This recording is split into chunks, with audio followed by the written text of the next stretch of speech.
Donc Olivier, il est 31, alors est-ce qu'on commence? Ce serait bien, non? Eh ben écoute, ouais, 35 participants. On va pouvoir commencer. Donc, on va déclarer la table ronde ouverte. Et donc, bonjour à toutes et tous. Bienvenue pour cette ouverture de cette conférence frugale, agile, et puis placée sous le signe des 20 ans du manifeste, mais pas que. Parce que là, aujourd'hui, on va parler d'un sujet très important, à mon sens, autour du Green IT, avec une table ronde de choix animée notamment par Lydie et, euh, Eric, et Eric, bien évidemment. Donc, je vous laisse vous présenter, petit tour de table, et puis très bonne table ronde à toutes et à tous, et à très vite. Merci Olivier. Olivier. Alors, petite intro avant effectivement de faire un tour de table. Bonjour à toutes et à tous. Donc, c'est le début d'une semaine, d'une super semaine frugagile là, qui commence. Voilà, ce sera une semaine assez particulière parce que c'est pile poil le 20e anniversaire du manifeste Agile. C'était grosso modo en février, début février 2001. Oui, ça fait 20 ans. Donc, ça va être une semaine de rétrospective, hein, on est quand même agiliste, mais c'est aussi une semaine, et c'est également l'objectif d'une rétrospective, c'est aussi le moyen de se projeter dans les 20 ans, dans les 20 années qui arrivent. Et effectivement, j'ai l'impression que le Green IT, le numérique responsable, c'est vraiment un sujet de choix pour se projeter dans les années qui viennent. Voilà. Je le répétais avant de rentrer dans le vif du sujet, je le répétais, là, vous avez moyen de communiquer avec nous avec le chat et avec les questions-réponses. Voilà, pour ceux qui viennent d'arriver, vous n'hésitez pas. Et puis en fonction de l'événement, on en gardera un peu pour la fin, on essaiera d'en intercaler, voilà, des questions-réponses. On va y aller un petit peu au feeling et au fur et à mesure. Voilà, donc commençons. Je m'appelle Eric, je suis développeur web depuis une vingtaine d'années. Je suis actif dans les communautés agiles depuis 4-5 ans, on va dire. Et donc, je vais animer cette table ronde avec Lydie. Merci Eric. Euh, Bonjour à tous et bienvenue donc à cette table ronde. Donc, je m'appelle Lydie, je suis coach agile chez SOAT. Avant ça, j'ai été développeuse pendant 7 ans, puis product owner pendant 5 ans et maintenant, je passe du côté coaching de la force. Merci Eric de m'avoir invité à co-animer avec toi cette table ronde. Donc, ce qui m'amène aujourd'hui, c'est surtout ma sensibilité à la crise écologique à laquelle on fait face.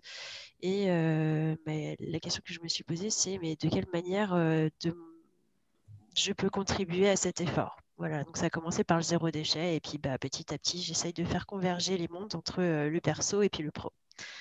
Voilà. Je passe la balle à Alexis. Merci. Donc Alexis Nicolas. Ce qui me passionne dans la vie, c'est l'activité humaine collective, sous toutes ses formes. Donc, bien entendu, je parle d'agilité, mais pas que. Après, j'ai pas mal bossé sur tout ce qui était Kanban il y a un petit peu longtemps. J'ai l'impression que c'est la préhistoire. Mais ensuite, je me suis intéressé à tout ce qui était culture d'entreprise, collective, collaboration, et ce qui m'amène aujourd'hui, par exemple, à la sociocratie qu'on est en train d'implémenter à Octo et que j'accompagne, qu'on implémente. Mais qui dit activité humaine, dit impact sur le monde. Et à titre perso, j'étais un peu comme Lydie, très impliqué depuis quelques temps. Et puis en 2020, donc il y a tout juste un an, je me suis réveillé, je me suis dit, maintenant, c'est bien gentil d'être impliqué à titre perso, mais ça ne me suffit plus. Donc, j'ai envie de questionner qu'est-ce qu'on fait à Octo, qu'est-ce qu'on fout là, qu'est-ce qui se passe, qu'est-ce qu'on apporte au monde et surtout quel est notre impact sur le monde en tant qu'artisan du logiciel. Et c'est pourquoi ça m'a amené sur tout ce qui sera bilan carbone, impact environnemental, etc. Mais on aura l'occasion d'en reparler. Voilà, et je passe la balle à Raphaël. D'accord, merci. De mon côté, donc, je suis actuellement directeur technique chez Zenica et aussi ce qu'on appelle Green Advocate, c'est-à-dire parmi les gens qui poussent les sujets écologiques chez Zenica. Avant ça, j'ai eu une vie de consultant en service informatique. Donc, j'ai fait du développement, architecture, de l'agilité aussi. J'ai été Scrum Master et je fais toujours un peu sur les projets. Je fais partie des gens qui s'intéressent au backlog et à l'organisation qui anime les rétrospectives, etc. J'ai co-organisé une conférence qui s'appelle Best of Web, qu'on n'a pas pu animer, oui, en 2020. Et avec Zenica, depuis que je les ai rejoints, je me suis spécialisé dans le numérique responsable ces dernières années. Et on a coécrit un magazine, un hors-série du magazine Kaizen. Et on est très actif sur le sujet. On essaie de grandir et de faire le maximum de choses positives pour la communauté. Je vais passer la main à Nicolas. Hello tout le monde. Donc Nicolas Bordier, je suis consultant chez Octo, donc collègue d'Alexis. Et puis je travaille ici en collaboration avec Raphaël sur un aspect de formation. Donc moi, le sujet m'intéresse depuis 2007-2008, l'aspect Green IT. Je suivais donc le blog de Frick Bordage. Et puis en ayant rejoint Octo en 2018, on s'est engagé auprès du collectif numérique responsable. Et depuis, on anime des formations, par exemple. Et puis, on est engagé, on a ouvert à ça une tribu, donc une équipe qui travaille à réduire l'impact écologique et l'impact environnemental du numérique. Donc, on est là pour de la sensibilisation et sensibiliser les entreprises. Voilà, je vais passer la main à Tristan. Merci Nicolas. Donc je m'appelle Tristan Nito, j'ai 54 ans, je suis entrepreneur du numérique. Je suis surtout connu pour mon travail sur Mozilla, parce que j'ai cofondé Mozilla Europe et que j'ai présidé longuement. Puis ensuite chez Cozy Cloud et chez Quant.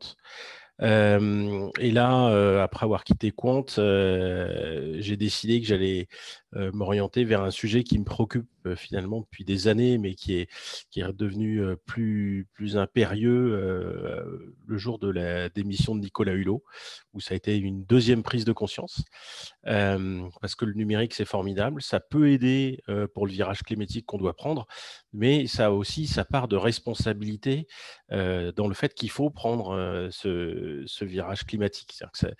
C'est un peu comme disait, c'est un peu un pharmacon, comme disait Bernard Stiegler, quoi. C'est un remède et un poison en même temps.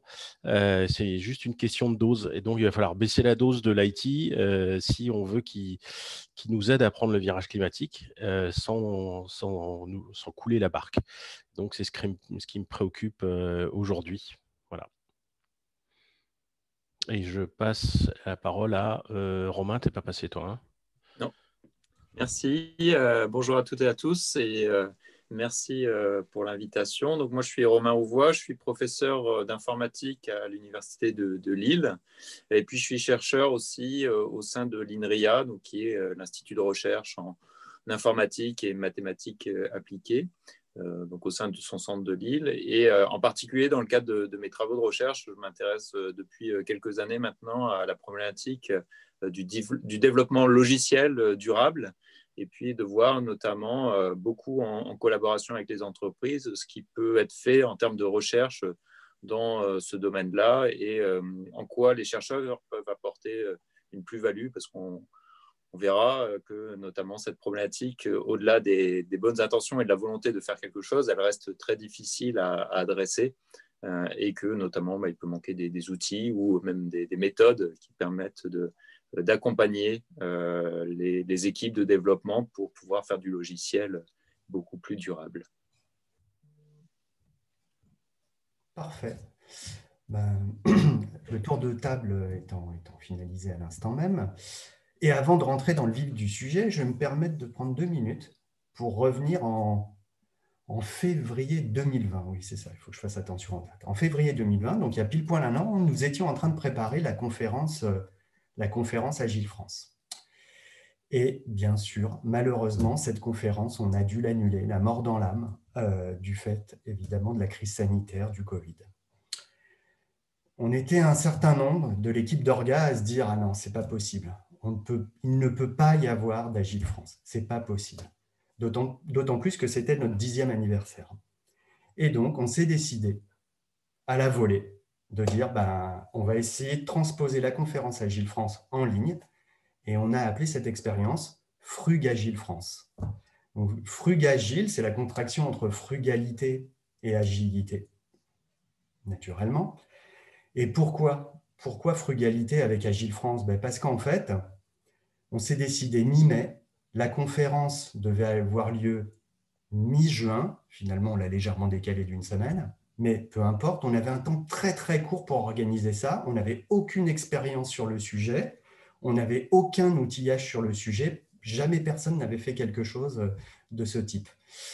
Et donc, on a dû, par la force des choses, adopter une approche très frugale pour organiser cet événement. Et ça s'est fait et ça s'est bien passé. Donc finalement, on a expérimenté la frugalité dans le réel. Un thème intéressant, la frugalité. On va peut-être commencer par ça. Lydie, si tu veux prendre le relais. Ouais, merci Eric. Ouais, la frugalité, mais quel est le rapport avec le Green IT? Alors en fait, aujourd'hui, comme on l'a évoqué pendant le tour de table, on est tous autour de cette table parce qu'on est particulièrement sensible à la problématique de la crise écologique en fait. Mais quel est le rapport avec le numérique? En vrai, il y en a un. Et d'ailleurs, je vais peut-être laisser Tristan développer un petit peu le sujet si tu veux bien. Merci Lydie. Effectivement, il faut cadrer le truc. En gros, la planète a un climat qui change très vite, d'autant que ça fait plus de 30 ans qu'on néglige le problème, hein. Le premier rapport du GIEC, c'est 1990. Le deuxième, c'est 1995, qui a donné le protocole de Kyoto en 97, qui a été un échec. Et puis là, récemment, l'accord de Paris. Et à chaque fois, on voit la courbe d'émissions de CO2 qui continue d'augmenter de façon quasi exponentielle. Et pourtant, ça fait 30 ans qu'on s'est dit qu'il fallait vraiment réduire. Et là, si on regarde pour être conforme à l'accord de Paris et limiter le réchauffement de la planète à 1,5 degré, ce qui est déjà beaucoup, hein, et ben, en fait, il faudrait réduire nos émissions de gaz à effet de serre de façon énorme. Et concrètement, ça veut dire que d'ici 2050, les Français, enfin tout le monde dans le monde doit le faire, hein, mais les Français qui sont à peu près à 10, 11 tonnes d'équivalent CO2 émis par an, ils doivent diviser leur production de gaz à effet de serre et les réduire à 2 tonnes. Donc passer de 11 tonnes en moyenne à 2 tonnes. En gros, diviser par 5 nos émissions de gaz à effet de serre. Et divisé par 5, alors qu'on est dans un système où on a tous pris l'habitude, on a toujours connu la croissance et même on essaye de la doper à mort en injectant de l'argent, et ben ça veut dire qu'il va falloir faire des choses en étant beaucoup plus frugaux dans notre approche, beaucoup plus sobre dans notre façon d'utiliser l'outil numérique. Et puis à côté de ça, on est quand même dans une industrie qui est un peu en roue libre, quoi. Enfin, ou plutôt avec un moteur qui s'emballe. Parce qu'on a été élevés, enfin, tous, quoi. On est dans un monde où il y a la loi de Metcalfe qui dit qu'un réseau, plus il y a de gens connectés, plus il gagne en valeur. Donc il faut de la croissance absolument. Et puis il y a la loi de Moore, à laquelle on est habitué aussi, qui dit que les processeurs, en gros, doublent de puissance tous les 18 ou 24 mois. C'est-à-dire qu'on a toujours été habitué à une abondance incroyable dans cette industrie du numérique. Et puis là, on se dit, mais en gros, il faut faire de la décroissance. Et ça va être, enfin, c'est compliqué, mais c'est impératif de se rappeler qu'on a jusqu'en 2050 pour diviser par 5 nos émissions de gaz à effet de serre. Et ça, c'est le contexte dans lequel il faut inscrire cette optique de frugalité numérique. Je m'arrête là parce qu'il y a encore plein de choses à dire. Merci Tristan. Alexis, veux-tu rajouter quelque chose? Ouais, merci Tristan de mettre la photo en face de nous. Voilà, divisé par 5, c'est pas simple, hein, pour prendre un ordre de grandeur, par exemple. Vous savez tout ce qui s'est passé en 2020. Hein, on a été un peu bloqué chez nous, les avions étaient cloués au sol. Voilà, ça a beaucoup bougé. Il y a une étude qui est sortie en décembre qui se base sur des estimations, donc qui mérite d'être affinée encore, mais qui tendrait à dire qu'on a fait moins 6,7% d'émissions de gaz à effet de serre en 2020, sur l'année complète, avec ce qui s'est passé et que vous connaissez. Eh ben, c'est à peu près ça, l'ordre de grandeur qu'il faut faire jusqu'en 2030 pour être sur ce chemin de neutralité carbone. Donc, celui qui serait donc neutralité carbone à horizon 2050, qui pourrait nous permettre de tenir les plus 1,5 degrés et pas plus d'ici 2100 par rapport à l'ère pré-industrielle. Donc, ce qui s'est passé en 2020, bah, c'est à peu près ça en ordre de grandeur, un tout petit peu moins, mais c'est à peu près ça qu'il faut faire chaque année. Et c'est supplémentaire, hein. C'est pas 3 mois de confinement par an. Non, non. 2020, c'était 3 mois. 2021, c'est 6 mois. 2022, c'est 9. 2023, c'est 12. Ah merde, 2024, il faudra inventer d'autres choses parce qu'on sera confiné tout le temps. Bien sûr, je ne souhaite pas d'être confiné, ce serait pas cool, mais vous imaginez la grandeur de la tâche. Et nous, du coup, à Octo, ce qu'on a fait, c'est qu'on s'est amusé à faire le bilan carbone d'Octo pour voir ce que ça voulait dire. Donc, on a fait ça en 2020. Et puis, du coup, une fois qu'on avait fait ce bilan carbone, donc on a fait tout scope pour les pros, s'il y en a autour de la table, scope 1, scope 2, scope 3, c'est-à-dire qu'on a intégré les émissions de la consommation électrique des bâtiments, on a intégré les déchets, on a intégré l'achat de nourriture, on a intégré les sodas qu'on consommait, on a intégré les touillettes en plastique qu'on avait dans nos locaux, mais on a aussi intégré les déplacements et domicile-travail de nos consultants, on a aussi intégré... j'en oublie plein, l'achat des fournisseurs, les émissions liées à la banque, à l'assurance, etc.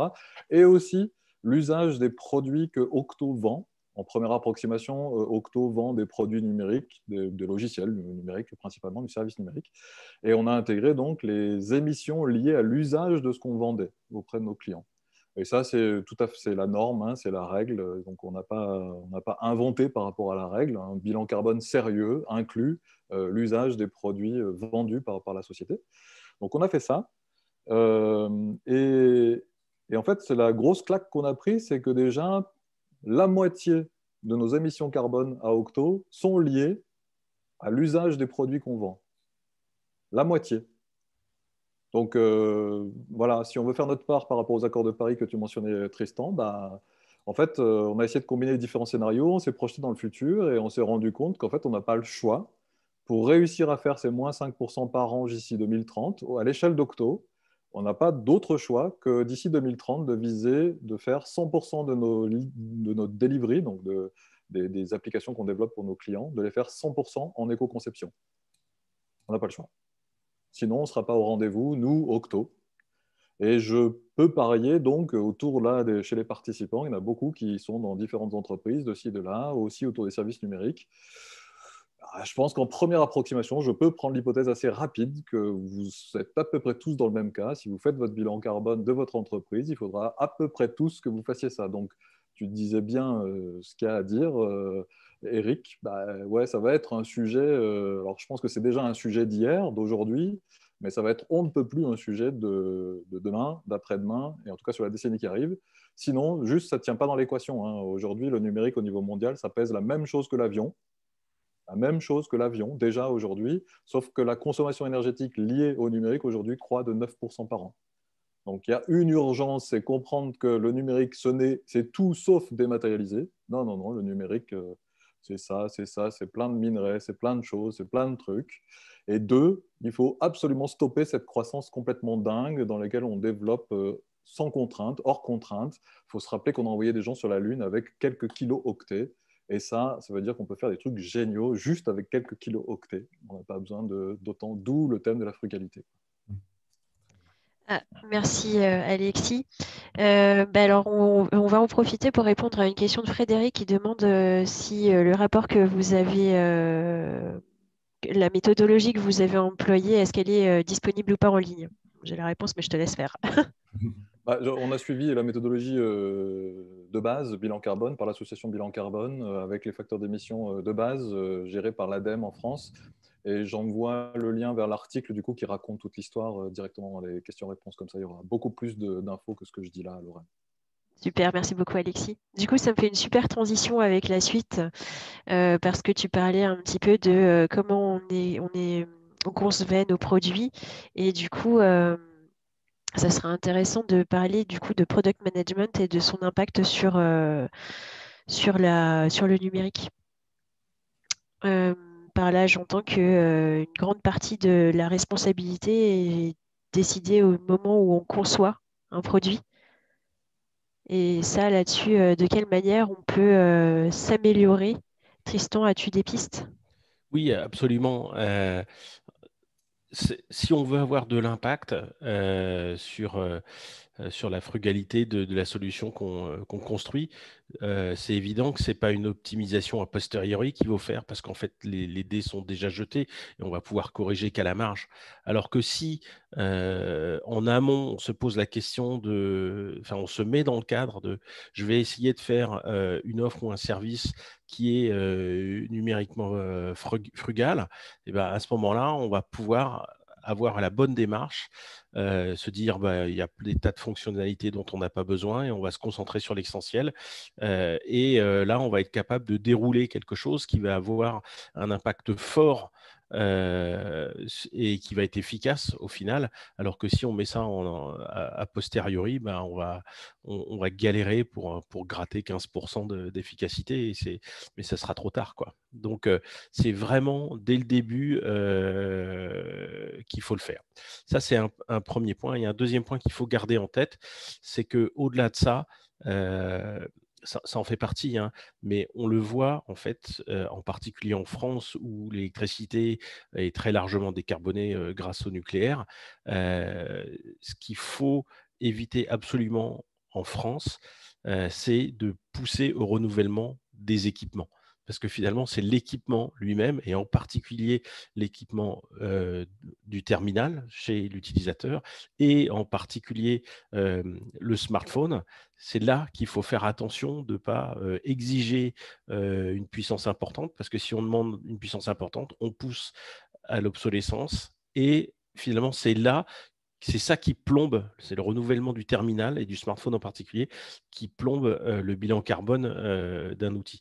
Donc, il faut faire attention dès le début, quand on conçoit le produit ou le service, mais il faut faire aussi attention à cet effet de rebond et cet effet de bande, en fait, comme au billard à plusieurs bandes. C'est qu'il ne faut aussi pas pousser l'utilisateur à devoir jeter un device qui marche encore, juste parce qu'on attend de lui qu'il ait beaucoup de puissance localement pour utiliser le service qu'on fournit. Super, merci beaucoup Tristan. Donc là, on parle un petit peu de conception produit, donc ça nous amène un petit peu quand même à notre sujet commun qui nous fait parler sur Frugagile. C'est un petit peu aussi l'agilité, en fait. De quelle manière, en fait, l'agilité pourrait nous amener à améliorer notre product management en termes de, si je peux me permettre, lean. Nicolas, peut-être as-tu des pistes là-dessus? En fait, à savoir que 80% des fonctionnalités, 80% des fonctionnalités sont peu utilisées. Tout de suite, ça remet en exergue en fait la notion de conception. Et donc, comme le disait Tristan, en fait, dès le début, si dès la conception, on met l'accent sur une conception frugale, orientée numérique responsable ou orientée sobriété, c'est là où on va avoir le plus gros levier en fait pour réduire les impacts. Donc tout ça, on peut très bien en fait mettre en place des rituels, identifier des personnes ambassadrices sur un projet pour garantir en fait l'aspect bonne conception dès le début de l'écriture de les user stories et donc de l'implémentation par la suite. Ça passe aussi par de la sensibilisation au sein de toute l'équipe pour que tout le monde ait le même niveau d'intérêt et de compréhension du sujet. Savoir qu'il n'y a pas forcément qu'une crise écologique, celle du climat, certes, il y a aussi la toxicité dans le monde du fait de minerais qui sont extraits et comme on peut dire, en fait, on peut faire une relation par rapport aux voitures. Quand on extrait du minerai pour construire 1 tonne de voiture, il faut 54 tonnes de minerai. Si on fait la relation par rapport au numérique, pour extraire 1 kilo de composants électroniques, pour concevoir 1 kilo de composants électroniques, il faut 16 000 tonnes. Et tout ça, en fait, c'est des déchets toxiques qui sont déversés dans la nature, qui ne sont pas traités, retenus par des barrages qui de temps en temps cèdent, ce qui est arrivé au Brésil dernièrement.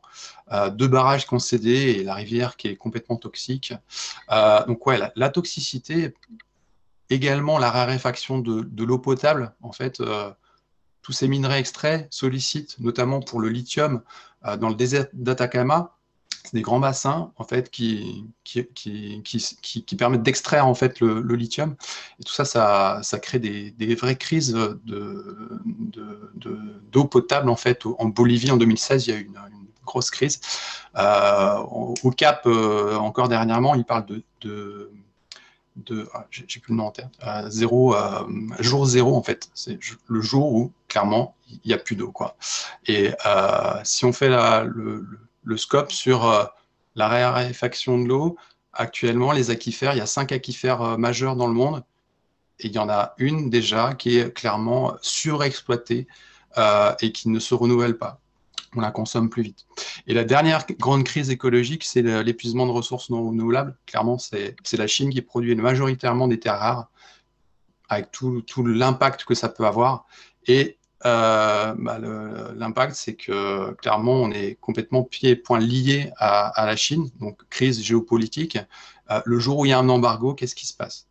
Voilà, ça, c'est la sensibilisation. Et en fait, voilà, il y a des rituels à mettre en place au sein de l'équipe en termes d'agilité pour prendre en compte tout ça et mettre en place des bonnes pratiques. Et les 115 bonnes pratiques écrites par le collectif, peuvent être un premier point d'appui, ainsi que des outils en fait, à utiliser comme EcoIndex, qui permettent de relativement rapidement faire un EcoIndex et l'éco-conception des 115 bonnes pratiques. Donc EcoIndex qui permet de faire un audit rapide en fait, sur un service numérique. Peut-être que Raphaël, tu as des points à rajouter. Oui, en complément, je pourrais dire, en fait, comme le disait Tristan et comme tu l'as un petit peu suggéré, c'est que tous les profils de l'équipe sont impliqués dans l'éco-conception, pas que les développeurs et c'est pas que de l'optimisation technique. Il y a vraiment beaucoup de choses à faire au niveau du product management, au niveau des PO, des PM, pour, comme tu disais, Nicolas, ajouter moins de fonctionnalités, peut-être, parce que c'est compliqué de faire un logiciel sobre s'il y a beaucoup de fonctionnalités, si on en rajoute toujours. Il y a énormément de choses à faire au niveau de l'UX, au niveau du design, pour avoir quelque chose de sobre. Et du coup, ça veut dire que, en fait, ce qui marche le mieux, c'est finalement des feature teams qui ont le même espace de travail, avec tous les profils pour réaliser le produit, et des gens qui sont sensibilisés, comme tu le disais, et qui sont responsables et qui ont un vrai ownership du produit, qui ont vraiment envie de faire un beau produit. Et donc là, on entend, enfin, tous les gens qui aiment l'agilité dans la salle se disent « Hey, ça me rappelle quelque chose ». Et aussi, cette simplicité qu'on recherche, en fait, la simplicité, c'est une valeur de l'agilité, c'est quelque chose dont on parle dans le Lean, c'est quelque chose dont on parle en XP, à plein d'endroits. Et donc, en regardant juste un tout petit peu, même sans forcer les choses, on a vraiment une compatibilité de la démarche d'agilité et de l'éco-conception, puisque l'idée, c'est de faire le logiciel le plus lean possible, qui répond aux besoins du client sans prendre plus de ressources que nécessaire. Et il y a aussi un aspect où, en fait, il faut accueillir le retour de l'utilisateur, surtout si l'utilisateur a un vieil Android qui rame et qu'il est en 2G dans une campagne normande, et qu'en fait, on ne veut pas pousser à l'obsolescence son Android, et qu'avec son feedback, se dire, OK, en fait, il faut tenir compte de cet utilisateur-là et concevoir pour lui un produit qui répond à ses besoins et même avec ses contraintes qui sont pénibles, qui répond aux besoins et qui est léger et qui fonctionne. Merci Raphaël.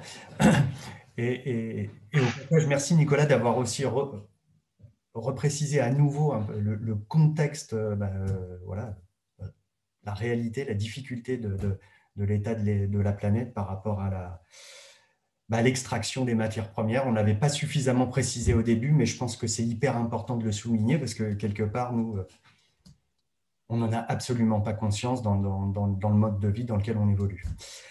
Je vois qu'il y a une petite question qui me paraît très intéressante vu que tu as abordé le sujet, Nicolas. C'était donc les ambassadeurs et les formations ne sont à mettre en place qu'au lancement du projet, ou bien est-ce qu'on peut les mettre en place alors qu'un projet a déjà démarré? Je pense que Raphaël et toi, Nicolas, vu que vous êtes consultants dans ce type de problématique, voilà. pense que c'est Ouais, ça peut très bien être fait, oui, sur un projet from scratch, bien sûr, mais surtout également sur des projets legacy en cours, où il y a toujours manière d'optimiser des choses et repenser même en facteur 4, donc au-delà d'une optimisation classique du service numérique. On peut aller bien au-delà et disrupter un peu l'architecture, le mode de conception pour clairement atteindre des gains d'impact environnemental bien supérieurs. Et c'est par là qu'on atteindra des gains significatifs pour réduire par 5 ou 6 ce qui est demandé jusque d'ici 2050. Quoi. Parce que ce que tu appelles facteur 4, Vas-y. je vais préciser en fait le facteur 4, donc c'est en référence au fait qu'il faut diviser par 4 au niveau mondial nos émissions de gaz à effet de serre pour atteindre l'objectif des 2 degrés. Et en fait, ce qu'on appelle éco-conception facteur 4, c'est répondre de façon potentiellement complètement différente aux besoins du client avec un service numérique différent. On peut donner un exemple, c'est plutôt que de construire un site internet classique qui va potentiellement être gros, etc., envoyer un email ou un SMS à l'utilisateur avec l'information dont il a besoin périodiquement. Par exemple, si c'est pour comparer des articles qui sont en vente avec certains critères, l'utilisateur qui devrait se connecter à un site régulièrement, en fait, pourrait avoir l'option de paramétrer une alerte et recevoir une alerte périodique. Du coup, il aurait moins d'interaction avec les machines. Un exemple d'éco-conception un petit peu radical où en fait on change la façon de répondre aux besoins pour avoir moins d'interaction avec les machines et donc moins d'impact environnemental. Ok. Je pense que ça a bien répondu à la question. Maintenant qu'on a fait un petit peu un état des lieux de la situation, qu'on a commencé à explorer la manière dont on peut penser différemment les produits et mettre cette dimension d'éco-conception à la source, et comment l'agilité peut un petit peu nous aider avec ces pratiques, on va continuer à redescendre. On descend d'un cran et maintenant on va passer au développement. Parce que maintenant qu'on a pensé tous ces produits, on va commencer à les implémenter, à les développer. Aujourd'hui, je le vis au quotidien et je pense qu'on est énormément de développeurs à le vivre au quotidien. Quand on développe, on a tendance à utiliser des frameworks de haut niveau qui proposent plein de fonctionnalités, aussi bien côté back que côté front, et ça nous permet d'accélérer les développements, de sécuriser peut-être tout un tas de processus métiers, etc. Mais finalement, est-ce que ça n'a pas des impacts sous-jacents auxquels on ne pense pas? Est-ce qu'on n'est pas en train de passer à côté de quelque chose? Est-ce qu'on n'est pas en train de perdre un peu la maîtrise de quelque chose? On va essayer de creuser un peu cette thématique. Est-ce que Romain, tu voudrais déjà commencer à exprimer là un petit peu sur le plan, avec ton point de vue de professeur et de chercheur, voilà déjà ce qui se passe un peu à ce niveau-là? Tout à fait. Donc oui, j'ai 2 casquettes. Je suis à la fois enseignant à l'université et puis chercheur. Et c'est vrai qu'au fil des années, en tant qu'enseignant, ce qu'on a bien vu, c'est que l'émergence de tous ces frameworks, de toutes ces bibliothèques logicielles a un peu changé la donne aussi par rapport à cette question. Et on voit bien que nos étudiants, au fur et à mesure de leurs études, ont un peu perdu pied avec ce dont on parlait au départ, ce qui est le matériel. Il y a le cloud aussi qui a émergé ces dernières années. Et donc, petit à petit, on voit bien qu'au niveau des formations, on s'est toujours un peu éloigné du matériel. Et du coup, dans un souci peut-être aussi de facilité, on s'est dit, rajouter une bibliothèque ou utiliser tel framework qui a l'air super populaire, super à la mode, ça va me faire gagner du temps, ça va me faire développer mon application plus vite, et puis ça sera une bonne chose, quoi. Mais à côté de ça, c'est vrai que en perdant ce lien avec le matériel, on a un peu perdu de vue aussi cette problématique en se disant que je peux me reposer sur le framework. A priori, le framework fait bien les choses. Et puis, comme il fait bien les choses, je vais les empiler, ces frameworks, parce que, tant qu'à faire, autant me simplifier la tâche. Et donc, si je peux gagner du temps, autant le faire. Et puis, on arrive à avoir des obésiciels. Donc, on embarque tout ce qu'on peut. Et puis, ça, on ne se pose plus trop la question de savoir, quand je transfère ça vers un navigateur ou quand je fais tourner ça sur un serveur, combien ça consomme. Combien ça consomme, ce n'est pas grave parce que de toute façon, il suffit de rajouter un serveur si ça consomme trop pour pouvoir tolérer une charge.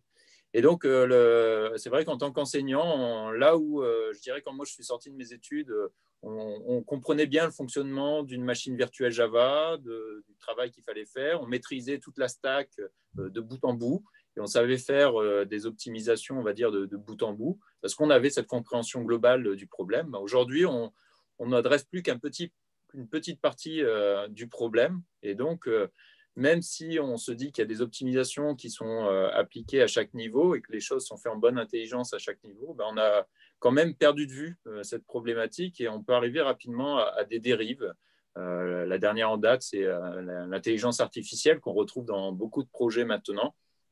Et il y a plein de fois où on peut se demander si l'intelligence artificielle est vraiment requise pour certains développements et qu'il n'y a pas des algorithmes beaucoup plus simples et efficaces qui permettraient de mettre en œuvre la fonctionnalité tout en ayant un impact écologique bien moindre. Tristan ? Oui, juste pour revenir sur ce que je disais tout à l'heure, avec la loi de Moore, quand on sait que dans un labo de R&D, que on fait un truc, c'est rigolo, mais qu'est-ce que c'est lent, mais on s'en fout parce que le temps qu'on le teste et puis qu'on le mette sur le marché, dans 18 mois, les gens, ils auront des nouvelles machines vachement puissantes, presque 2 fois plus que ce qu'ils ont aujourd'hui. Donc, on peut se permettre de faire un truc qui se traîne. Et ça a été la politique de très, très grands acteurs. C'est ce qui a fait marcher, je vais peut-être parler pour les vieux, là, mais Microsoft et Intel marchaient main dans la main sur des choses comme ça. C'est-à-dire qu'ils préparaient des versions de Windows avec des nouveautés, mais c'était trop lent. Et puis, il y avait Microsoft Office, c'était très lent aussi, mais c'était génial parce que dans 2 ans, ça marche très bien. Et ça poussait tout le monde à acheter une nouvelle machine. Et puis, le PC, ça a fait tourner l'industrie du PC pendant 30 ans. Dieu merci, la loi de Moore, elle est franchement en train de s'essouffler dans le domaine du PC. Ce n'est pas encore le cas, malheureusement, dans le cas du smartphone. Mais en tout cas, cette loi de Moore, elle nous a... elle a été... elle a accompagné toute l'industrie pendant des décennies, littéralement. Et donc, je vous parle du vieux con avec ma casquette de dinosaure de l'Internet, là. Mais ça a accompagné toute l'industrie qui a pris de très mauvaises habitudes qui sont très, très profondément ancrées. Et bien, c'est triste parce qu'aujourd'hui, on a un virage à prendre. On ne peut plus aller tout droit parce que tout droit, il y a le mur du climat. Il faut tourner. Et donc, ça veut dire qu'il faut qu'on perdre nos habitudes qui sont tellement ancrées qu'on ne se rend même plus compte qu'on a ces habitudes. Parce que dans 2 ans, ça sera forcément mieux. Mais non, dans 2 ans, il faudra vraiment qu'on soit dans une autre direction. Donc, c'est une prise de conscience profonde qu'il faut avoir. Et c'est donc pas facile pour l'informaticien d'aujourd'hui, qui a tendance du coup à être plutôt dans le déni sur les problématiques climatiques. C'est parce que le changement qu'on lui demande, il est divisé par 4 ou par 5 l'impact de son travail en tant qu'informaticien, ça lui paraît impossible. C'est un gros changement personnel de perspective. Donc, c'est aussi pour ça qu'on a un peu de mal à faire entendre ces propos autour de nous, parce qu'ils sont difficiles à entendre, ils sont douloureux du moins à entendre, parce que c'est un changement de nos habitudes et puis de nos rêves, de notre façon de voir le monde. Mais c'est essentiel de le faire.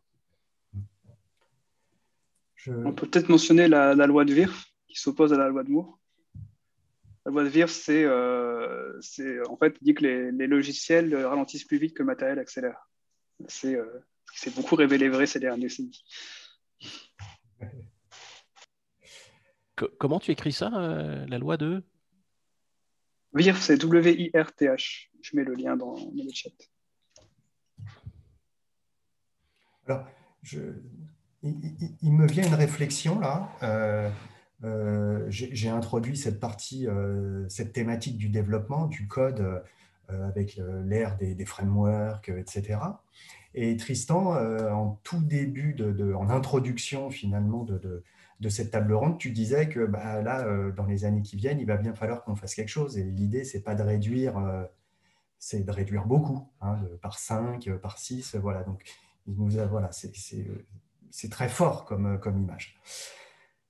Donc, revenons-en à cette histoire de développement. Je fais ce lien-là qui me vient maintenant. J'aimerais bien avoir votre avis. Il y a quelques temps, j'ai découvert un framework front qui s'appelle Svelte. Je ne connaissais pas du tout. Je ne suis pas du tout spécialiste du développement front.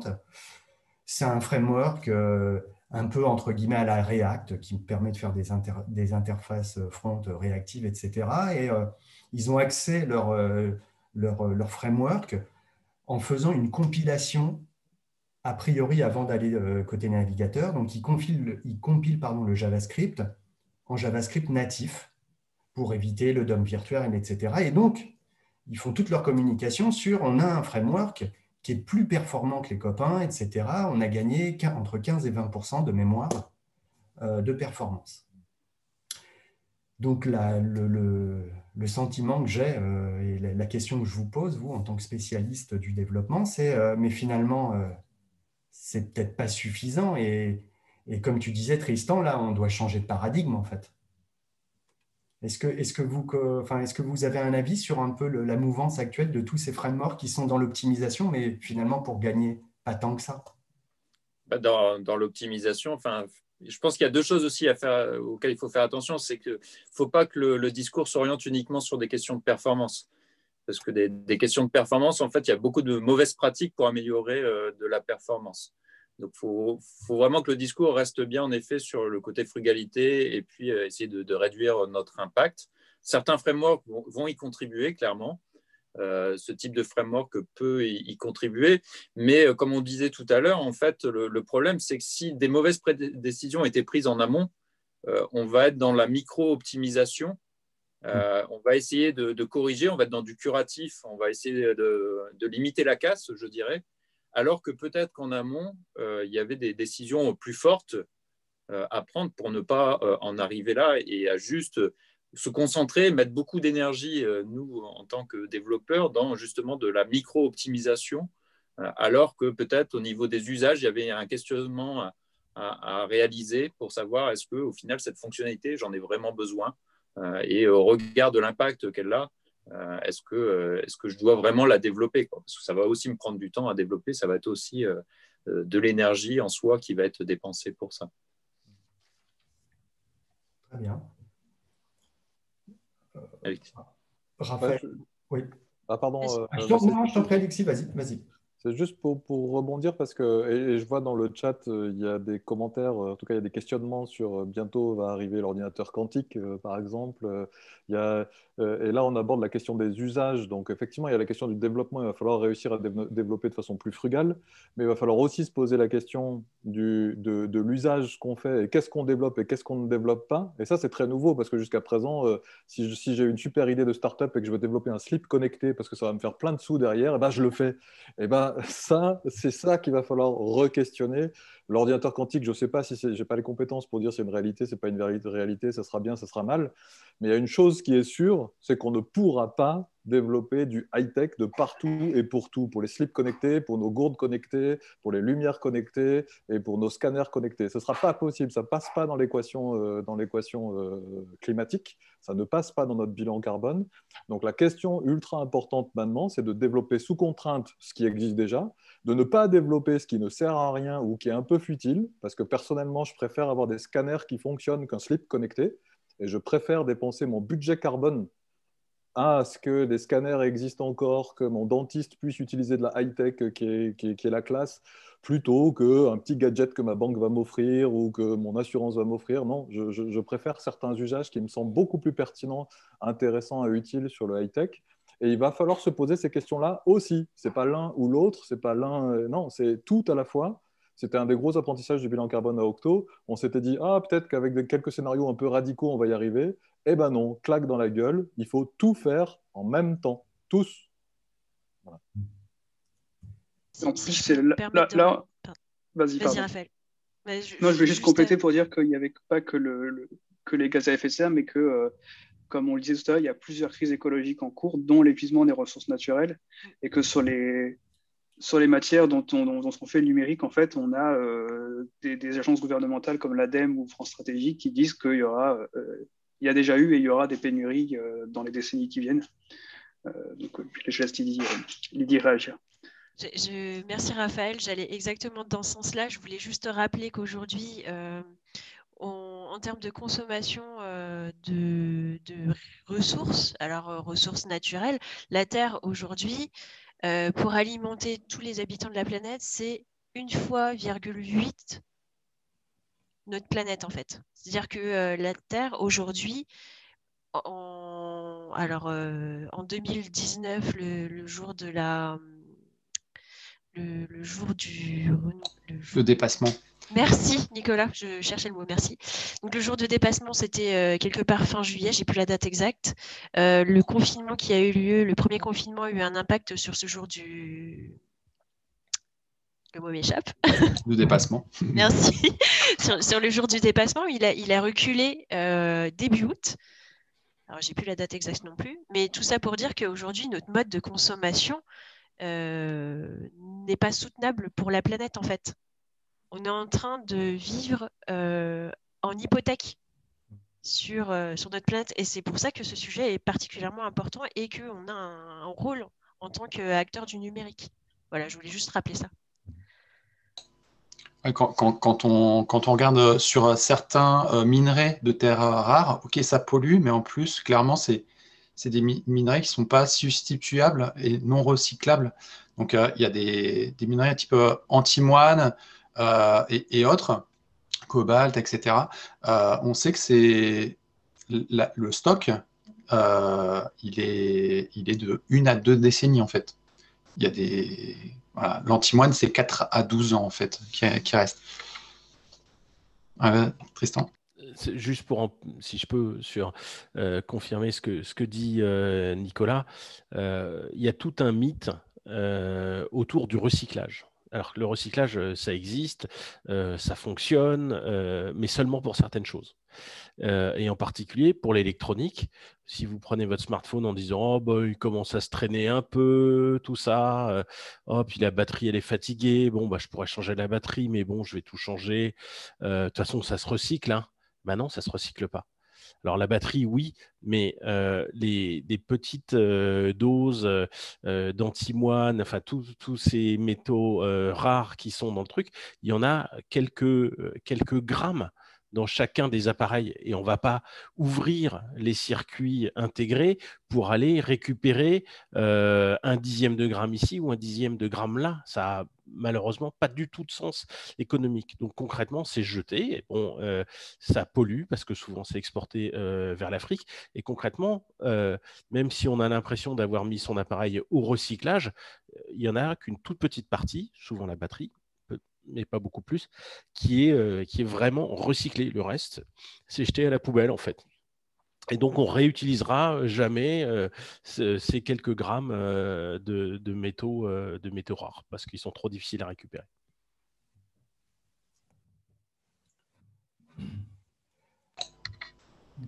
C'est peut-être le moment de parler de l'analyse du cycle de vie parce que je crois que c'est un concept qui est vraiment clé. Raphaël, tu t'y colles Oui, je peux faire ça.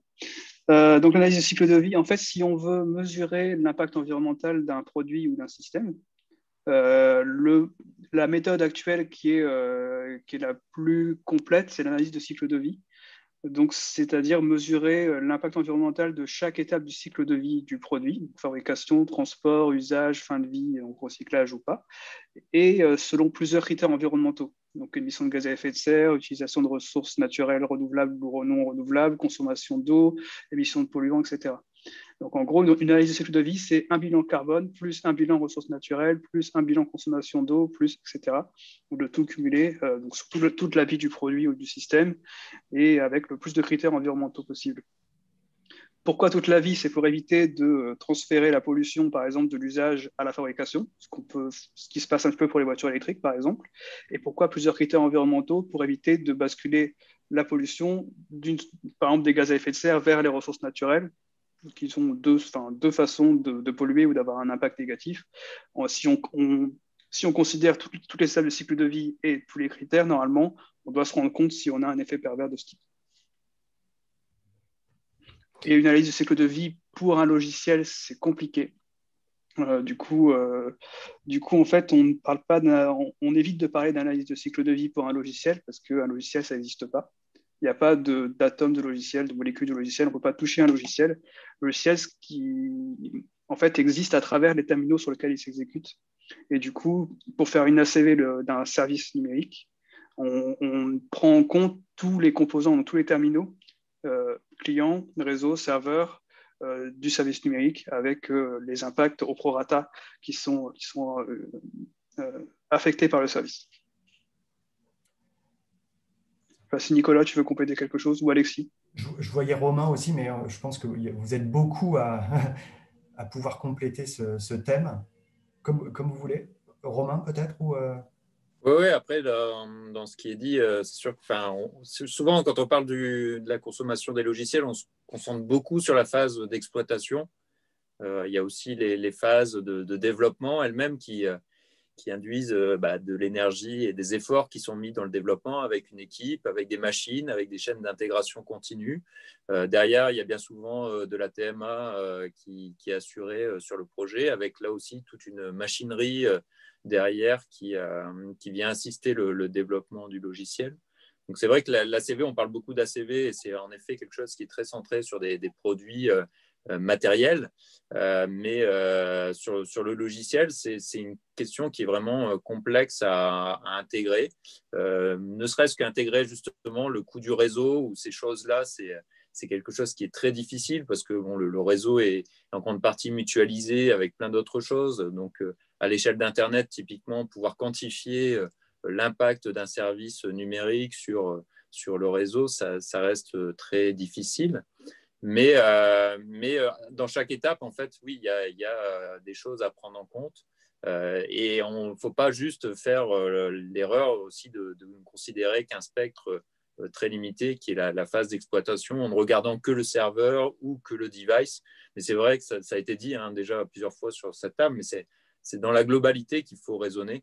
Il faut regarder le problème de bout en bout, parce que sinon, là aussi, on peut avoir des effets d'optimisation. On va dire, on va gagner sur les serveurs, on va plus tourner sur moins de machines du serveur, mais en fait, on a tout déporté sur les terminaux mobiles.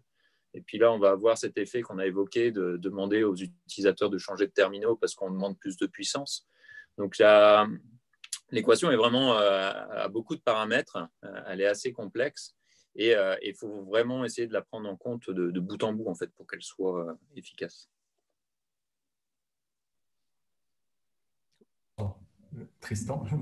Alors moi, c'est plutôt pour poser deux questions, parce que je vois qu'on arrive vers la fin et je me mets à la place des gens qui sont venus participer à cette table ronde pour écouter et poser des questions. Une question que je n'ai pas vue, mais qui me paraît très importante, que j'aurais, je pense, si j'étais dans l'audience, c'est et moi, qu'est-ce que je peux faire? Quelles sont les 2 ou 3 choses que je peux faire maintenant pour faire évoluer ma pratique et voilà, concrètement des pistes d'action finalement. Alors, j'ai évidemment des petites idées pour y répondre, mais je préfère poser la question à mes collègues. Alors, juste pour info, on a encore une demi-heure, on a décalé voilà. Donc, mais question, est-ce que quelqu'un voudrait prendre la parole sur ce sujet-là? Vas-y, Alexis. Ça me permettra de lier quelques commentaires en chat en répondant. Déjà, je pense que ça va être dur, mais en fait, il faut arrêter les mais et où. Est-ce que je dois regarder si Bitcoin, enfin voilà, est-ce que je me pose la question du développement logiciel de mon truc, ou bien est-ce qu'on s'intéresse d'abord à Bitcoin, ou bien les autres questions du type non, mais il faudrait d'abord voir que la Chine dépollue son truc avant que la France, parce que c'est vrai que la France pèse que 2%, je ne sais plus combien au niveau monde. Je crois que tout ça, c'est des pièges, en fait. Et tous ceux qui se posent ce type de questions-là, sous cette forme-là, avec des mais et des ou, franchement, lisez l'article là que je viens de poster dans le chat, les 12 excuses de l'inaction. Je ne dis pas que vous êtes dans ces excuses-là de l'inaction, mais je pense que c'est des pièges et c'est des mauvaises questions, en fait. La bonne question, c'est « et », c'est tout. Et du coup, je pense qu'il faut juste commencer là où on est, chacun là où on en est, Et qu'est-ce qu'on peut faire pour essayer de répondre à Tristan? Il y a eu une question aussi QNR. Est-ce que je peux demander à mon employeur son bilan carbone? Mais oui, faites chier vos employeurs, mais au maximum pour leur demander leur bilan carbone. Oui, bien entendu. Faites chier vos élus locaux pour qu'ils soient en accord avec tout ce qui a été dit jusqu'à présent. Faites chier vos politiciens, faites chier vos collègues, faites chier vos familles. Bon, après, faites gaffe, faites pas trop chier tout le monde, sinon ça va être dur. Mais faites vous-même, faites votre part. Qu'est-ce que vous pouvez faire vous? Bah ouais, moi, il faut que je me soigne. J'étais trop geek avant et je changeais ce petit bulle là, je le changeais tous les ans jusqu'à comprendre l'impact que ça a. Et notamment avec ce que tu as dit, Nicolas, enfin, les tonnes de tombes, de tonnes de minerais qu'il faut pour gérer ça. Juste changer ça moins souvent, quoi. Voilà, j'ai craqué au bout de 3 ans. Avant, c'était tous les ans. C'est un peu mieux. C'est pas suffisant. Il faut que je fasse encore mieux. Mais ouais, changer moins souvent nos outils et nos joujoux numériques, c'est important. Se poser la question si j'ai vraiment besoin d'une balance connectée, d'un slip connecté ou d'une cafetière connectée. Moi, la meilleure cafetière éco-conçue smart, eh ben, elle a ni smart ni éco-conçue. Ça s'appelle un moulin et c'est fait par Peugeot et ça date d'il y a très longtemps. Et c'est ça qui consomme le moins d'énergie. Donc ouais, ce qu'on peut faire, c'est beaucoup de choses, mais avant tout, se re-questionner fondamentalement. Sur le numérique, ce n'est pas dématérialisé, donc avoir conscience de ça. Redévelopper, développer et voir le développement sous contrainte. Je peux vous partager une vidéo là d'un gars d'Octo qui se pose les questions justement sur le développement mobile. Et ben voilà, dès qu'on transfère plein de données sur un réseau, attention, trop c'est pas bon. Un peu c'est nécessaire pour faire le service, mais trop c'est pas bon. Dès qu'on pousse au renouvellement de ces jouets-là, attention, c'est pas bon. Et tous ces trucs-là, on peut tous avoir des leviers à chacun de nos niveaux, que ce soit en tant qu'individu, perso, développeur, salarié. On a tous des leviers d'action dans tout ça. Et il n'y a pas de réponse toute faite, il y en a de partout. Et c'est tout à la fois qu'il faut mener, et non pas l'une ou l'autre, ou d'abord quand les Chinois auront fait. Non, tout. C'est vrai qu'il y a des questions dans le chat. En fait, on n'est pas vraiment beaucoup rentré dans le concret de qu'est-ce que peuvent faire les créateurs de logiciels. Donc, je pense qu'on peut peut-être en parler plus. Il y a 2 gros axes qui sont ne pas pousser les terminaux clients à l'obsolescence. On a un peu plus développé. Et il y a le deuxième axe qui est peut-être moins important en France, mais qui est quand même important, qui est de ne pas utiliser trop de ressources réseau et serveurs. Et du coup, normalement, avec ça, avec ces 2 priorités, ensuite, on peut le découper en se disant OK, en tant que designer, en tant que développeur back, en tant que développeur front, je peux faire ça, ça, ça. Et on peut creuser dans le détail.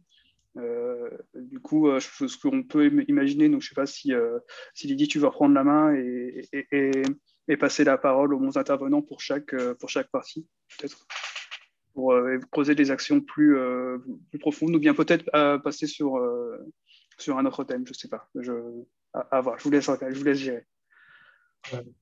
Dans les axes que tu évoquais, Raphaël, il y a effectivement, alors le thème qu'on avait prévu initialement, pour faire suite à celui-ci, c'était justement plutôt la partie infrastructure, la partie serveur, et l'ère du cloud computing et du cloud en général, qui finalement est un petit peu le pendant de ce que je disais en introduction du développement, avec les gros frameworks, etc. côté développement. Bon, finalement, cet empilement de couches, on l'a aussi côté infra, côté cloud.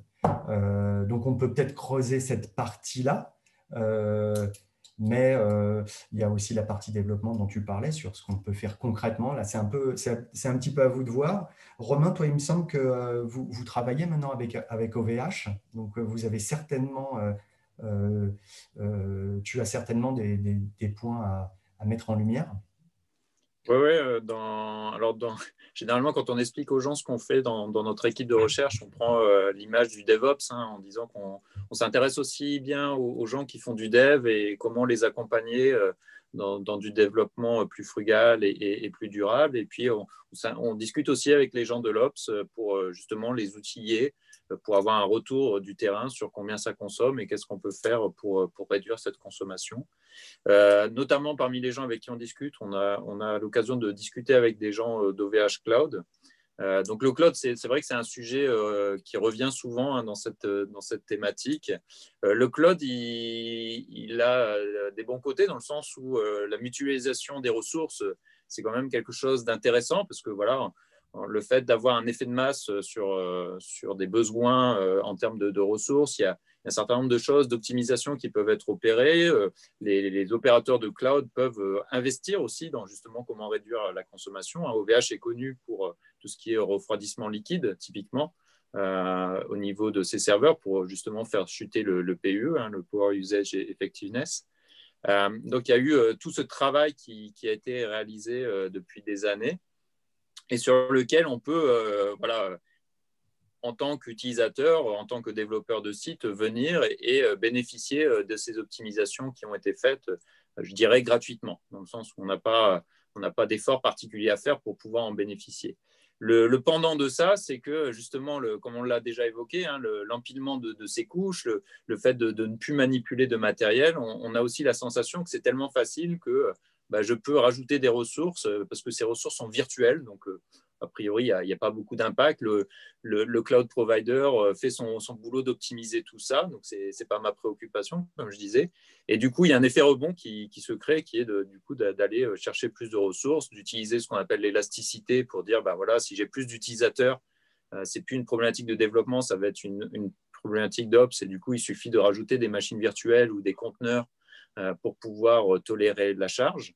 Mais il n'empêche qu'il y avait peut-être aussi des choses à faire en amont pour faire en sorte que, comme je l'ai dit tout à l'heure, les algos soient mieux développés. Et peut-être qu'au lieu de rajouter des VM, j'aurais peut-être même pu fonctionner avec moins de VM qui étaient prévus. Donc, c'est le cloud computing, en fait, pour moi, ce n'est pas le problème nécessairement. Ce n'est pas non plus la solution. C'est quelque chose qu'il faut savoir utiliser à bon escient.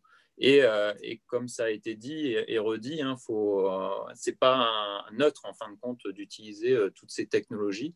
Et typiquement, on voit bien que oui, dans la part de consommation qui est impliquée par le cloud, il y a aussi toute une partie de gestion de ce cloud. Donc là, dans les choses qu'on discute avec OVH, c'est notamment cette notion de PUE qui s'applique bien au matériel, mais qui a le défaut de s'arrêter juste au niveau de la machine, du serveur. Et après, toute la couche logicielle, en fin de compte, elle n'est jamais prise en compte dans cet indicateur. Donc, vous pouvez avoir un super PUE parce que vous avez fait du très bon travail sur le matériel, mais le cloud provider, si derrière sa couche logicielle d'infrastructure, son OpenStack ou autre, est très mal configurée, très mal gérée, là, par contre, on va perdre gros dans l'histoire parce que tout le gain qui sera fait sur le matériel sera perdu sur le logiciel. Est-ce que oui, mon micro est ouvert. Est-ce que Nicolas, chez Octo, vous commencez à mettre une question cloud ou vous êtes un acteur très important en développement logiciel, services informatiques, etc. Je n'ai pas bien écouté, je n'ai pas bien entendu la question, ça a coupé un chouï. Je t'en prie, je recommence. Je disais, est-ce que chez Octo, un petit peu dans la lignée du bilan carbone que vous avez fait, etc., est-ce que vous avez remis un petit peu en question vos pratiques en termes de consommation de cloud? Alors, en termes de consommation… Ou ce n'est pas un axe, justement, comme on disait, forcément prioritaire ou… Alors, avant tout, ce n'est pas forcément le prioritaire parce que clairement, on sait, c'est au niveau de la fabrication des terminaux, le cœur du sujet, le gros levier, il est là. Donc, clairement, on est plutôt en train de craquer des sujets type mobilité, développement front, etc. Arriver aussi à bien mesurer, donc bien mesurer avec des outils, avec différents niveaux de contraintes, de timing, en fait. Donc, des outils qui sont vraiment sur étagère et qui s'utilisent très rapidement, type Green IT Analysis, le plugin qui utilise EcoIndex.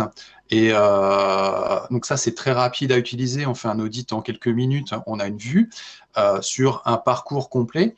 Et après, des outils qui vont être type NegaOctet qui est en train de se mettre en place, donc de l'ACV. Là, chez Octo, on est en train d'être formé à l'ACV et voir à utiliser des bases de données, de chiffres pour quantifier un service numérique, quel est son impact, comme le disait Raphaël, sur l'ensemble de son cycle de vie et sur l'ensemble des facteurs d'émission. Donc ça, c'est bien plus complet et c'est complémentaire. Donc, il y a certains outils qui servent en fait à avoir une idée assez rapide et d'autres qui vont permettre de communiquer et d'avoir un tampon avec des normes ISO et donc c'est bien cadré. Donc là, on est en train de faire le travail sur de la CV, notamment sur de la blockchain, en fait. Voilà. Voir à quantifier versus voilà, Tezos versus Bitcoin, qu'est-ce que ça donne, voilà. Et donc sur la... Vas-y Nicolas, Axi, pardon, excuse-moi, j'ai lu... Non, mais en fait, sur la question du green, ou enfin du cloud, pardon, ou de la blockchain, ou de l'intelligence artificielle, ou tout ça, en fait, à ce jour, puisque ta question c'était est-ce qu'à Octo vous avez des réponses, la réponse est non. Aujourd'hui, on a des questions. Aujourd'hui, on a des questions fortes et on a de la réflexion en profondeur. Parce qu'aujourd'hui, par exemple, il y a Google qui est capable d'annoncer qu'ils vont être neutres en carbone en je ne sais pas combien. Ouais, mais neutre en carbone sur quel périmètre? Ah ouais, merde, ils ont pris que la consommation électrique. Ah, dommage, pas de bol, ils sont pas allés aussi loin que, d'ailleurs, j'avais lu le bilan carbone de Mozilla et l'outil Firefox, que j'avais trouvé un des plus intéressants et plus ambitieux sur des outils numériques. Si Tristan, tu l'as, je veux bien que tu le partages dans le chat, parce que je ne remettais pas la main dessus. Mais ouais, en fait, aujourd'hui, c'est ça, je crois qu'on a des questions, on a plein de questions, on n'a pas beaucoup de réponses, et pour trouver des réponses, il va falloir de l'expertise, du temps, du jus de cerveau, du no bullshit, de savoir de quoi on parle plutôt que de la geekerie qui va choper 2-3 outils, Ecoindex et tout ça, qui peut être très bien, mais un outil, il faut toujours se poser la question de qu'est-ce qu'il regarde et qu'est-ce qu'il ne regarde pas. Si on utilise un outil sans se poser cette question-là, ben, ça ne sert à rien de regarder les réponses, en fait. Voilà. Donc, un outil, n'importe quel qu'il soit, il y a eu des questions sur les outils, lesquels, qu'est-ce qu'on en pense. Toujours se poser la question, qu'est-ce qu'il regarde, c'est quoi son algorithme et qu'est-ce qu'il ne regarde pas, par construction, quoi, par principe. Et ne surtout pas tirer des grandes conclusions trop vite avec 2-3 petits outils vite fait geek. Non, il faut se poser des questions difficiles et les réponses viendront. Oui, ça revient sur une thématique qui était revenue là lorsqu'on s'est préparé sur finalement la complexité de la mesure. Qu'est-ce qu'on mesure et comment on le mesure? En tant qu'agiliste, on aime bien mesurer, mais dans le product management, quoi, on développe une feature, comment on peut mesurer le fait qu'elle a du sens, qu'elle est utilisée, etc. Et on est un peu en boucle de feedback, mais on est dans une notion de produit, de feature. Mais là, ici, on est dans de la complexité de mesure de l'impact et il y a tellement d'axes. Il y a une très grande complexité pour mesurer tout ça. Et donc, je comprends bien les difficultés. Et typiquement, si je refais le lien avec le thème en cours du cloud, on a peu d'outils de mesure finalement pour l'instant. Quand on est sur une plateforme de type Azure ou je ne sais quoi, AWS, il y a peu de choses qu'on peut suivre et mesurer. Est-ce que... Raphaël, tu voulais dire un truc? Ouais, oui, je vais rebondir sur la complexité parce que c'est d'autant plus complexe qu'on est sur du logiciel, comme je disais, qui est immatériel, qui fonctionne sur du matériel mais qui est immatériel. Et du coup, mesurer l'influence du logiciel sur l'impact environnemental d'un logiciel, c'est hyper compliqué. Si on prend l'exemple d'une appli qui tourne dans un conteneur, qui tourne sur une VM, qui tourne sur du bare metal dont on ne sait pas ce que c'est comme modèle, qui est sur un cloud à l'autre bout du monde, c'est hyper compliqué à mesurer, quoi. On ne sait pas. Je crois que Romain, tu as un projet qui mesure ça, justement, ou qui essaye de le faire. Alors oui, nous, on a depuis 8 ans maintenant, là, on développe une bibliothèque qui s'appelle Power API, qui s'intéresse justement à cette question de la mesure de la consommation énergétique. Et de plus en plus, de par la demande justement de développeurs, de par les liens qu'on arrive à tisser avec l'industrie, comme là avec des cloud providers, on arrive maintenant à pouvoir mettre à disposition cette information aux utilisateurs. Donc, typiquement, là, chez OVH, une des annonces qui a été faite lors de leur dernier summit, c'est qu'on allait justement pouvoir donner l'info de l'AVM d'un client, combien il consomme à un instant T, pour pouvoir faire en sorte que, justement, les DevOps qui déploient du code chez OVH dans les VM puissent savoir concrètement ça consomme combien, quoi. Et de pouvoir répondre à cette question qui est vraiment très difficile à répondre en temps normal. C'est vrai qu'il y a beaucoup de mythes quand on entend parler de Google, de Amazon, d'AWS, de Azure, sur le fait qu'ils ont des infrastructures super optimisées, sur le fait qu'ils ont des architectures, et c'est très difficile de savoir concrètement quelles sont les architectures qui font tourner les machines virtuelles. Et du coup, on perd quelque part cette information et c'est difficile de savoir quantifier concrètement, mon site web que j'ai mis en prod, combien il consomme. Et on voit bien dans la démarche qu'on essaye de mettre en place, c'est vraiment de lier tous les acteurs de la chaîne. C'est-à-dire qu'on voit bien que c'est important de pouvoir sensibiliser l'utilisateur final en disant quand tu fais une recherche sur Google ou sur le site web, il faut qu'on puisse te donner un peu d'informations sur combien ça consomme si on veut aussi quelque part modifier tes usages et faire en sorte que tu t'empares de la question. Mais pour ça, il faut qu'on arrive à mettre en place toute la chaîne de propagation de l'information depuis le matériel qui est hébergé quelque part dans le monde, de remonter toutes les couches de logiciels et de machines virtuelles qui hébergent les logiciels, jusqu'à pouvoir exposer une métrique pertinente pour l'usager final. Et là, il y a des gros enjeux, il y a des grosses problématiques, parce que c'est loin d'être simple. Tristan ? Je fais une page de publicité pour le totalement désintéressé, hein, je vous rassure, pour le projet open source Scaphandre qui est sur GitHub.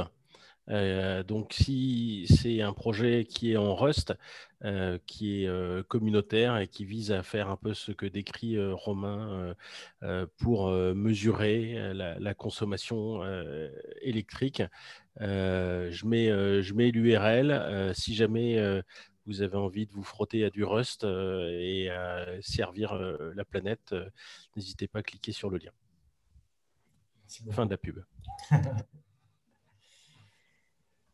Sur cette thématique de mesure, etc., non, je n'ai pas vu d'autres mains se lever.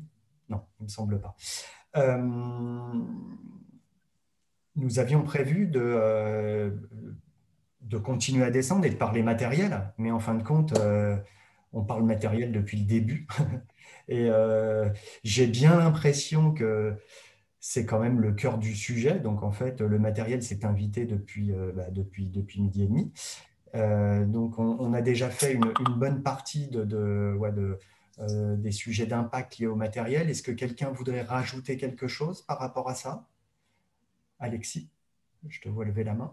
Ouais, en fait, mais ça va redire, mais sous d'autres formes, ce qu'on a déjà évoqué. Mais nous, naïvement, quand on s'est lancé dans le bilan carbone d'Octo, naïvement, au début, je pensais que calculer l'impact de l'usage des produits qu'on vendait à Octo, vraiment naïvement, je pensais que ce serait facile, en fait.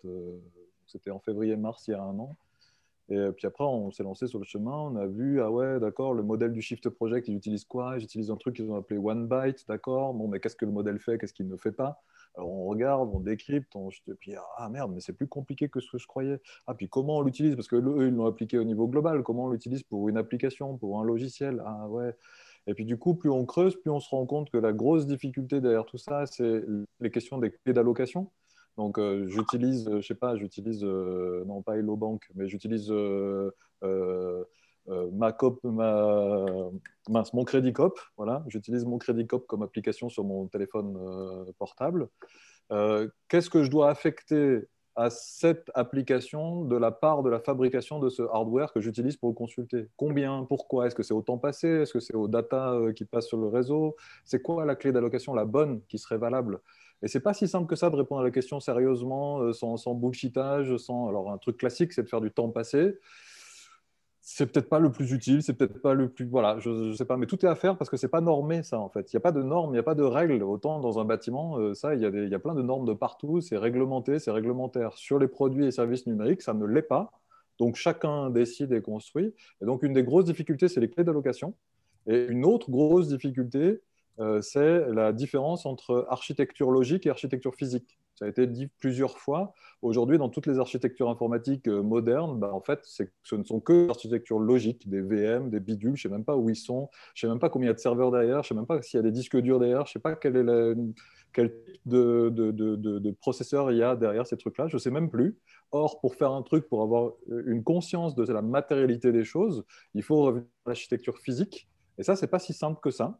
Donc moi, naïvement, parce que mes compétences de développeur elles sont beaucoup trop vieilles pour être abordées là, mais je pensais qu'on y arriverait. Bah non, c'est hyper complexe ce truc-là. Et donc, ouais, d'aller mettre le doigt sur la matérialité des choses derrière le service numérique, c'est difficile. Et c'est tout l'enjeu. Et en même temps, on n'est peut-être pas obligé d'attendre d'avoir les réponses à toutes ces questions-là pour déjà agir, comme dans la vidéo de GAD que je vous ai partagée, où moins de données, moins de renouvellement des terminaux. Déjà, si on fait les choses avec cette logique-là, déjà, c'est bien. Voilà. on peut déjà avoir un impact très fort en faisant durer nos terminaux perso, quoi. Ouais, déjà. J'ai envie d'ajouter, en fait, au niveau personnel, c'est effectivement la plus grosse bonne action. Mais en fait, on est ici en tant que professionnel du numérique. Et en fait, on est en position d'avoir un impact très fort. Si on est sur une application qui a des millions d'utilisateurs tous les jours, si on fait un tout petit changement de cette application, on a un impact énorme. C'est peut-être juste quelques heures de boulot pour nous et ça a vraiment la possibilité de faire une vraie différence. On est dans la position de l'industriel, en fait. Si on était Danone et qu'on réduit l'emballage, on a un gros impact. Ben là, on est Danone, en fait.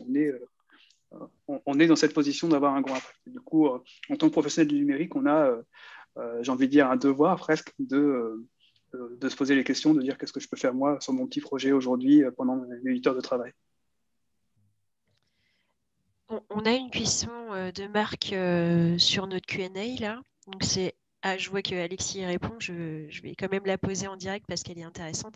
Est-ce que l'éco-conception et le numérique responsable peut être un avantage concurrentiel pour une entreprise? Tristan, est-ce que tu veux t'exprimer? Alors là, je vais répondre avec un biais. Hein. J'ai envie de répondre oui. Alors donc, je vais vous trouver tous les justificatifs pour vous répondre oui. Il faut probablement les prendre avec du recul parce que je sais que j'ai un biais. Donc, j'espère que oui.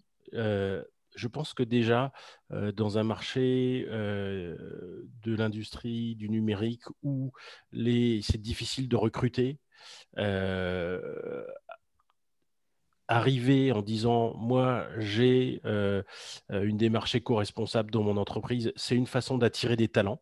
Et on le voit, hein, parce qu'il y a des tas de gens se posent des questions et en ont marre des bullshit jobs, etc. Donc arriver et dire et le faire, parce qu'il ne suffit pas de le dire, il faut le faire derrière, et dire on est dans une démarche de numérique responsable, etc. et d'éco-conception chez nous, venez travailler chez nous. Je pense que c'est énorme en termes de marque employeur. Et puis, deuxième chose, j'ai un copain qui dit souvent que c'est au pied du mur qu'on voit le mieux le mur. Et là, je pense que le mur du changement climatique, on le voit de plus en plus près parce qu'on s'en rapproche. On voit l'importance de prendre le virage. Et donc, je pense que travailler aujourd'hui à se préparer à prendre le virage, c'est une très bonne chose parce que les gens vont chercher, enfin les clients, cette fois-ci, pas seulement les développeurs qui sont difficiles à recruter, mais aussi les clients vont chercher des outils qui sont frugaux, qui sont sobres et qui ont été éco-conçus. Et ça, il faut s'y préparer dès maintenant parce qu'il y a forcément un renouvellement des produits, etc. et que ça prend du temps. Donc la réponse est oui et oui, en majuscule. Allez, Raphaël. Oui, pardon, je parle beaucoup. J'ai envie de dire, effectivement, pour le recrutement et pour l'image, c'est excellent, mais aussi de façon très concrète pour plein d'aspects autres. En fait, la démarche d'éco-conception, elle va amener à avoir un logiciel qui va être plus utilisable. Donc, c'est bon pour l'utilisateur parce qu'ils vont être fidélisés, parce que l'UX sera meilleur, qui sera plus sobre, donc qui va consommer moins de ressources, donc coûter moins cher au niveau serveur. Donc, on en a fait des économies. Il y aura certainement plus de texte que de contenu multimédia, donc c'est bon pour le SEO. Il y aura aussi un aspect fracture numérique, où en fait, en rendant le logiciel plus utilisable et plus sobre et aussi plus compatible avec des vieux terminaux, en fait, on contribue à réduire les fractures numériques. Et donc en fait, les bonnes pratiques convergent. On a déjà un peu évoqué. C'est en fait, en maximisant les bonnes pratiques d'éco-conception, on contribue à aussi plus accessible, puisqu'on met plus de texte et qu'on soit une UX. Et en fait, tout converge. C'est-à-dire, on fait des économies, on rend plus accessible, on soigne le SEO et les utilisateurs sont ravis d'avoir quelque chose de plus utilisable. Tout ça, c'est des avantages de l'éco-conception. Donc, très concrètement, en fait, c'est un avantage concurrentiel, tout simplement parce qu'on fait du meilleur travail. On fait un meilleur logiciel. Super, merci Raphaël. Là, il nous reste 10 minutes pour conclure. Donc moi, je vous remercie tous énormément pour toutes les nouvelles, enfin, toutes ces idées, tous ces éléments que vous nous apportez. C'est vraiment génial. Je retiens énormément de choses de cette discussion. La première, c'est qu'il faut d'abord réfléchir à comment on construit nos produits et est-ce que c'est nécessaire ou pas. Et du coup, parler un petit peu de frugalité, sensibiliser notre entourage sur la nécessité de conserver nos devices le plus longtemps possible aussi, parce que ça a véritablement un impact. Il y a énormément de choses qui ont été dites. Je ne les ai pas toutes forcément notées parce que c'était trop dense. Mais est-ce que vous voulez nous partager en tour de table de fin votre mot, celui que nos spectateurs doivent retenir, s'ils ont une chose à retenir? Alexis, tu veux commencer?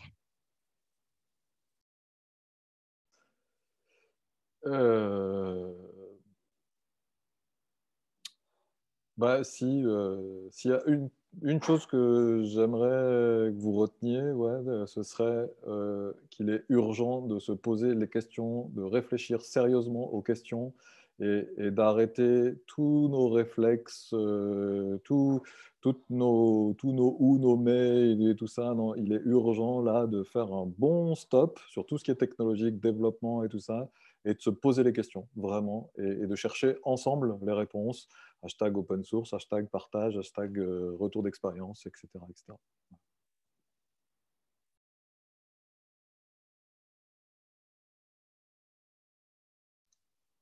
Romain, peut-être, veux-tu ajouter quelque chose?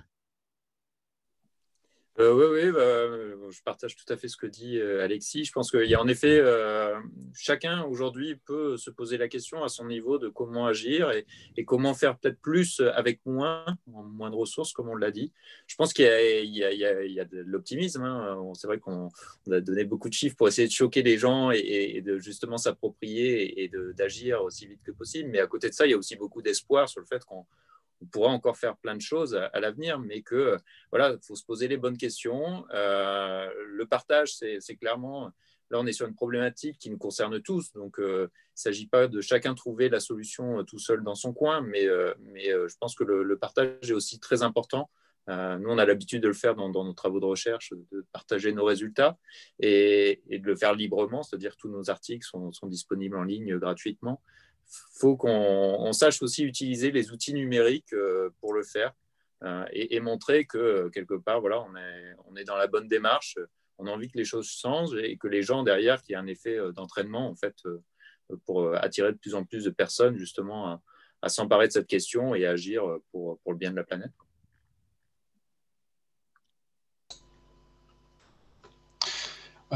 J'allais rajouter, en fait, il y a une urgence écologique, ça qu'il faut retenir. Clairement, comme le disait Romain, par le partage, par la co-construction, en fait, soi-même, en fait, on n'a pas forcément toutes les réponses à toutes les questions qu'on peut se poser. Donc, clairement, il faut développer son réseau, faire des ponts cross-équipe, cross-entreprise, pour arriver à co-construire les solutions de demain qui vont nous servir en fait de mesure, de se poser les bonnes questions et ensuite de cranter pour réduire drastiquement les impacts. Tristan? Alors, c'est vrai qu'on a été, comme le souligne Romain, on a été un peu raide sur ouais, il faut diviser par 5. C'est vrai. La mauvaise nouvelle, c'est que c'est vrai. Mais ça n'est stressant que si on se sent coincé et pas capable de le faire. Et la vérité, c'est que oui, on a pris des mauvaises habitudes. Oui, c'est pas super facile de changer ces mauvaises habitudes. Mais déjà, savoir qu'on a ces mauvaises habitudes, c'est un premier pas. Il faut agir. Alors, j'ai vu tout à l'heure qu'on était plusieurs à brandir le petit livre vert des 115 bonnes pratiques de l'éco-conception web. Alors, c'est juste pour le web, mais déjà, ça permet mieux, d'aborder assez concrètement, assez techniquement toute la problématique en fait. Et c'est écrit par des développeurs web, donc ça peut intéresser beaucoup de monde. C'est aux éditions Erol et c'est la 3e édition. Voilà, éco-conception web, les 115 bonnes pratiques. par Frédéric Bordage. Il y en a sûrement d'autres, hein, il y en a plein d'autres, mais j'aime bien ce côté bonne pratique parce que c'est super concret, quoi.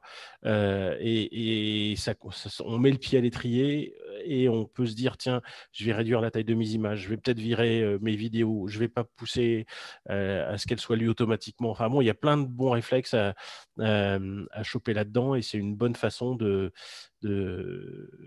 s'y coller et d'être en mouvement et donc de garder l'espoir parce qu'en fait, il y a beaucoup d'espoir. On en a énormément sous le pied pour bien faire les choses. Merci Tristan. Eric, je te laisse terminer. Raphaël, je sais pas, tout le monde a dit son mot de la fin? Ouais. C'est pas grave, j'ai déjà beaucoup Pardon, parlé. Raphaël. Il n'y a aucun problème. Oui, donc je vais rien rajouter de plus que ce qui a déjà été dit. On est en position de pouvoir améliorer les choses et il faut juste sensibiliser tout le monde et appliquer les bonnes pratiques dont on a déjà parlé. Donc, avant de conclure, j'ai aussi mon petit mot de la fin. Il y a un fond anxiogène, évidemment, la crise actuelle, et puis ce dont on a parlé au début, et durant toute la table ronde, il y a un petit fond anxiogène quand même, toujours là. Mais en fait, j'ai vraiment envie de voir les choses différemment et de me dire que c'est justement là l'occasion d'être super créatif. Moi, j'y vois un espace de liberté incroyable où on va pouvoir exploser tous les codes et passer nos journées à créer plein de choses nouvelles.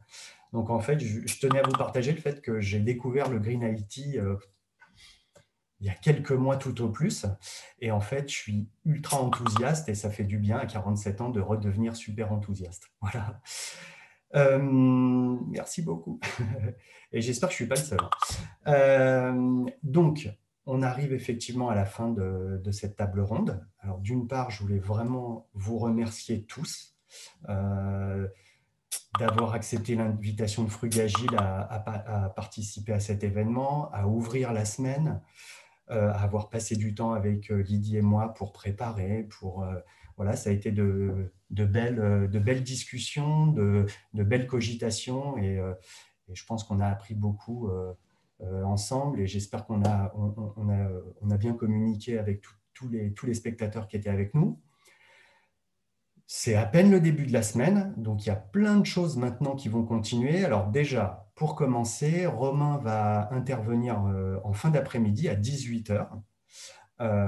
Donc il va continuer sur la lignée du Green IT et il va nous parler de ce qu'il fait à l'INRIA.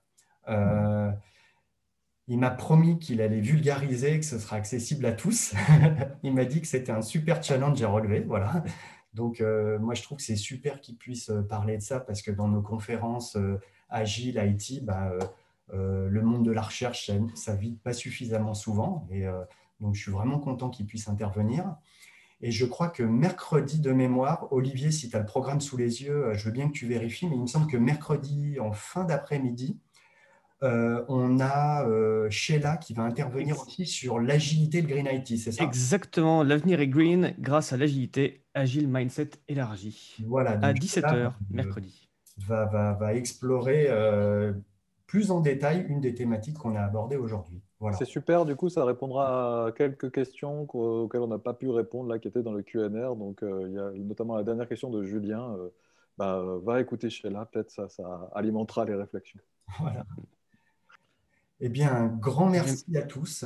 Olivier, tu veux peut-être dire un petit mot? Ouais, 3 choses. Déjà, merci pour la qualité des échanges. C'était vraiment top. Moi, j'ai appris plein de choses aussi. Donc, j'en sors grandi. Donc, rien que pour ça, merci. Et je vais choper le petit bouquin que vous avez tous partagé, là, Éco-conception. Voilà, ça me titille beaucoup. Et donc, j'irai creuser ça. Et puis, j'avais un fait, en fait, en écoutant Nicolas tout à l'heure, je me suis rappelé d'un fait qu'un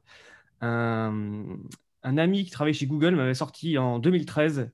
Et qu'en 2013, ce qui limitait Google dans l'extension de ses data centers, c'était la fabrication de ciment pour poser les fondations des data centers. Donc, je vous laisse imaginer la folie des data centers, ce que ça représente en fait. Ils consomment tellement qu'en fait, ils sont obligés de pomper toutes les usines de ciment de toutes les régions pour aller fabriquer un data center. En fait, c'est pas les serveurs, c'est pas les puissances de calcul qui les freinent, c'est juste le ciment pour poser les fondations. Ça me paraît complètement fou, quoi. 800 € de ciment, c'est 1,6 tonne. On a déjà empiété le bilan carbone d'une personne. Ah, ça va super vite avec le ciment. Le ciment est une saloperie. Voilà. Et c'est un truc qu'on s'était promis qu'on le dirait, mais on ne l'a pas dit. Alors, vu qu'il reste encore... non, il n'y a plus de temps. Je devais dire, la compensation en plantant des arbres, c'est de la merde. Hein, voilà. Donc, c'est dit. Donc, c'est pas parce que tu mets beaucoup de ciment et que tu plantes 4 arbres à côté, c'est rien. Tu as merdé sur tous les niveaux. Voilà. Fin de la citation. Merci. Vous pouvez reprendre une activité normale. Je suis content, Tristan, parce que tu as fait ton genre de cartop et ça, j'adore. C'est bien. Merci en tout cas. Et je rappelle aussi qu'on a, vous avez vu dans le mail, on a un petit serveur Discord, donc c'est une petite communauté Discord qu'on a montée pour l'occasion. Et tous les gens qui sont intéressés, vous pouvez rejoindre et continuer les sujets autour du Green IT. J'ai commencé à lister un petit peu les liens que vous avez envoyés, quelques liens que vous avez envoyés dans le chat. Et donc, je